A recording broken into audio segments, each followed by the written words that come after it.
कुडाळमध्ये मच्छिंद्रनाथ नाट्यगृहाच्या नूतनीकरणासाठी तब्बल 10 कोटींच्या पहिल्या टप्प्याचं भूमिपूजन आमदार निलेश राणेंच्या हस्ते करण्यात आलं. पाहूयात.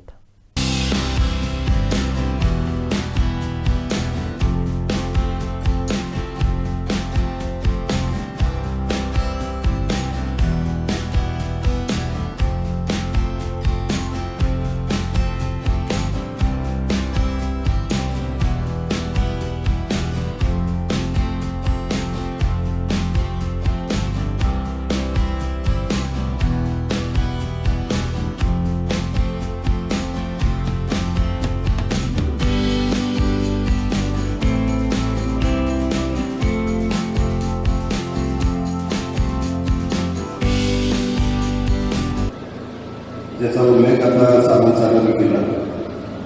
मालवणमध्ये 3 विकास कामांची भूमिपूजन आज आणि ती करून आम्हाला इकडे कलेक्टर कार्यालयामध्ये काही मिटिंग होती आणि तिथून आम्हाला इथे यावं लागलं म्हणून थोडा उशीर झाला. त्याबद्दल देखील आज नक्षत्र कांबळे सभागृहाचं भूमिपूजन संपन्न होत आहे. आज जवळपास 6 कामांची आपण भूमिपूजन करतो आणि आपण सगळ्यांनी दखल घ्यावी की फक्त भूमिपूजन अशीच करत नाही. ह्या नक्षत्र कांबळे सभागृहासाठी 10 कोटीचा जर GR दिला आणि जर तुम्ही GR व्यवस्थित वाचला तर त्याच्यामध्ये हा पहिला टप्पा आहे.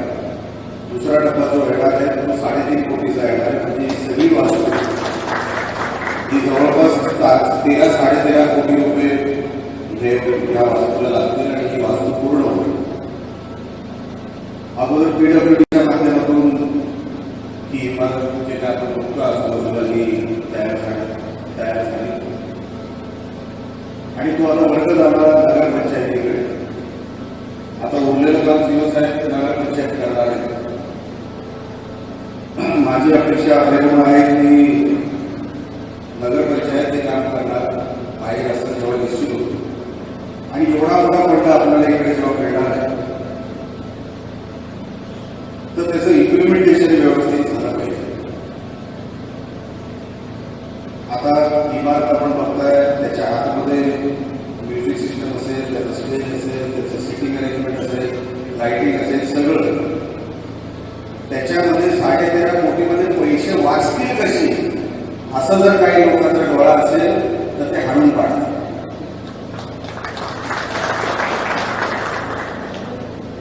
हे पैसे मी आपल्याला सगळ्यांना सांगतो. इकडचे 13.5 कोटी आणि मामावरेकर मालवणचे 13.5 कोटी म्हणजे जवळपास 25 कोटी रुपये, 25-26 कोटी रुपये हे नगर विकास खात्यातून आपल्याला आले. मी खास करून सन्माननीय उपमुख्यमंत्री शिंदे साहेबांचे आभार व्यक्त करतो.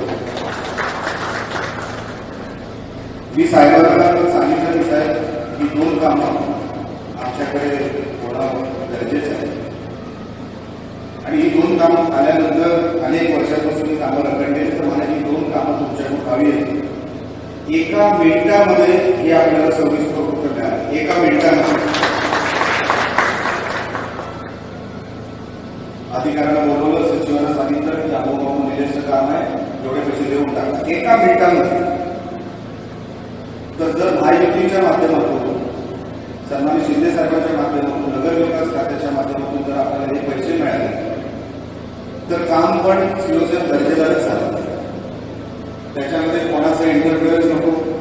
आता हे पैसे आम्ही आणल्यामुळे खाली कोण सांगू शकत नाही की पैसे आम्ही आणले म्हणून आम्हाला काहीतरी द्यायचा होऊ शकत नाही.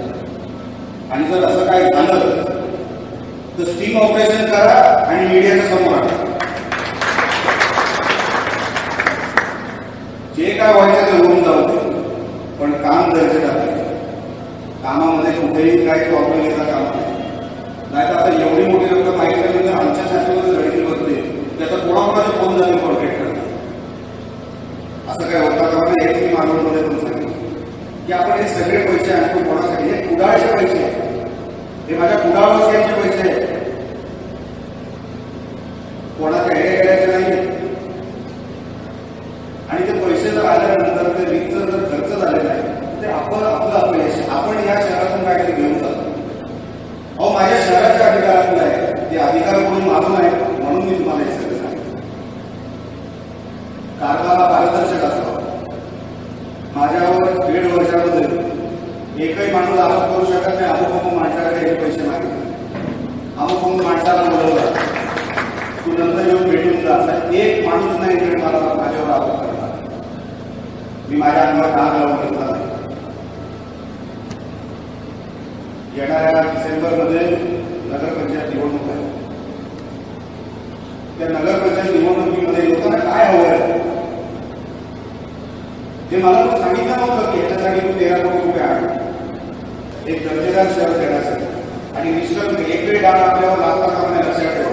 लोकांनी विश्वासाने आपल्याला निवडून दिलंय की जा ती नगरपंचायत सांभाळ, जा ती आमदारकी सांभाळ. ते फक्त मिरवण्यासाठी नाही, मला काहीतरी मिळेल याच्यासाठी पद नाही, मला काहीतरी मिळेल म्हणून सरकारी सगळं फंड पाठवत नाही, मला कोणतरी याच्यामध्ये मिळेल असं अजिबात होणार नाही. माझं सगळ्यांवर लक्ष आहे आणि कामामध्ये आणि माझ्या मतदारसंघाच्या विकासामध्ये जो कोण आढावा येतो किती माझ्या जवळ असला तरी फेकला जाईल. कोणालाही तसं ट्रीटमेंट मिळणार नाही की तुला सगळं माफ आहे, इथे मलाच माफ नाही बाकी कोणालाच माफ नाही. सगळ्यांवर लक्षात ठेवा. हे सगळे पैसे माझ्या कुडाळसाठी आहेत, कुडाळ शहरासाठी आहेत, त्याच्या व्यवस्थापनासाठी आहेत, त्याच्या विकासासाठी आहेत. एक वेळ डाग न लागता एवढं सुंदर एक शहर तयार करू की बाहेरच्या जिल्ह्यातले आपल्याकडे आले पाहिजे की मला शहर बघायचं कसं शहर तयार झालं, तुम्ही कसं केलं हे मला जरी काही विचारलं तरी माझ्या इकडच्या कार्यकर्त्यांना केलं पाहिजे की तुम्ही एवढं शहर कसं सांभाळले आम्हाला तरी शिकवा, आम्हाला आमची शहर अशी सांभाळायची. हे असं आपल्याकडून एक मेसेज महाराष्ट्रामध्ये जावा आणि त्याची चर्चा महाराष्ट्रामध्ये व्हावी एवढीच फक्त इच्छा आपल्यासमोर मी ठेवतो.